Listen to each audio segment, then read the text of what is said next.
An observation of dilatant fluids. Newtonian fluids are fluids that display a linear relationship between shear stress and rate of strain, given a constant temperature and pressure. That is, that as shear stress in a fluid increases, the rate of strain increases a proportional amount. Water is a prime example of a Newtonian fluid. For example, as you increase the pressure in a water bottle, the water's rate of strain, the velocity out of the bottle in this case, will increase a proportional amount.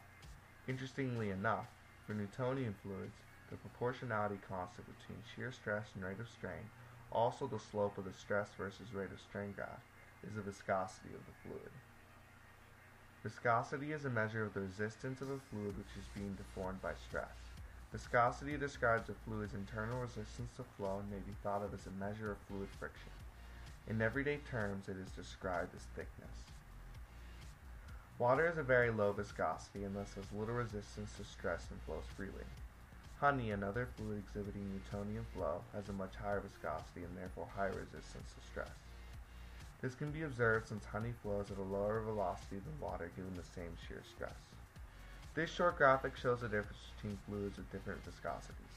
The top fluid has a very low viscosity and so when acted upon by a force, such as the falling cube, flows freely without much resistance. The bottom fluid, on the other hand, has a high viscosity and resists flow much more than the top fluid when acted upon by the force. Dilatant fluids, also known as shear thickening, are a special class of non-Newtonian fluids and the focus of this video. Dilatant fluids experience a nonlinear relationship between shear stress and rate of strain, and as a result can exhibit some unusual properties. Essentially, their apparent viscosity changes depending on the applied stress. Materials exhibiting this relationship flow like a viscous fluid under low stress, but their apparent viscosity increases dramatically under high stress. The apparent viscosity of some dilatant fluids increases so much under stress that they actually behave like solids. Silly putty is an excellent example of a non-Newtonian fluid displaying dilatant flow. Here we have sped up the video of a pool of ordinary silly putty atop a small hole, approximately half an inch in diameter, to 10 times the real time. Silly putty's viscosity is quite high, even under no external forces, and has a high resistance to flow. However, as you can see, silly putty flows similarly to a highly viscous fluid over long periods of time. In a different circumstance, when the silly putty is subjected to high stress, it bounces much like a bouncy ball or elastic solid. After it bounces and is at rest with no other forces acting upon it other than gravity, we can observe it to ooze once again like a viscous fluid. Another material that exhibits non-Newtonian flow is the suspension of cornstarch in water. Under low stress, it behaves like a highly viscous fluid.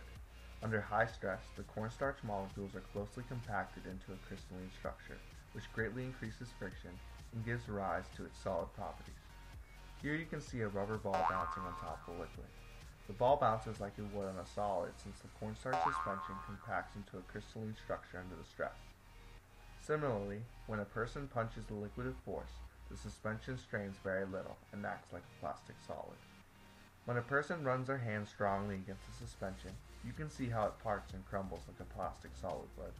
However, as soon as the stress is removed, the suspension flows like a liquid to fill in the spaces created by the stress.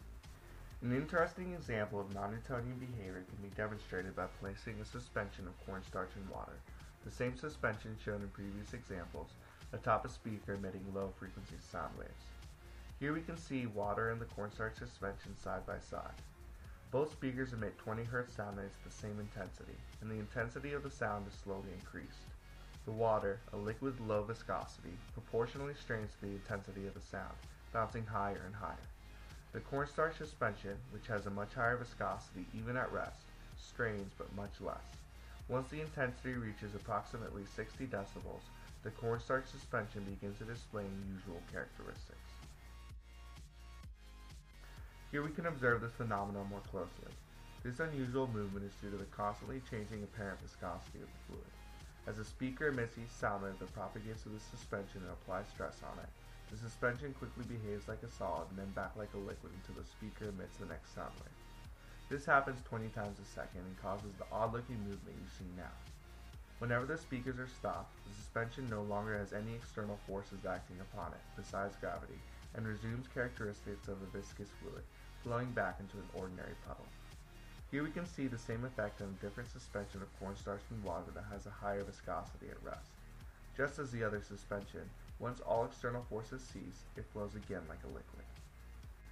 Having looked at only a couple of examples, we can see that dilatant fluids are an extraordinary class of non-Newtonian fluids that display interesting and sometimes counterintuitive properties.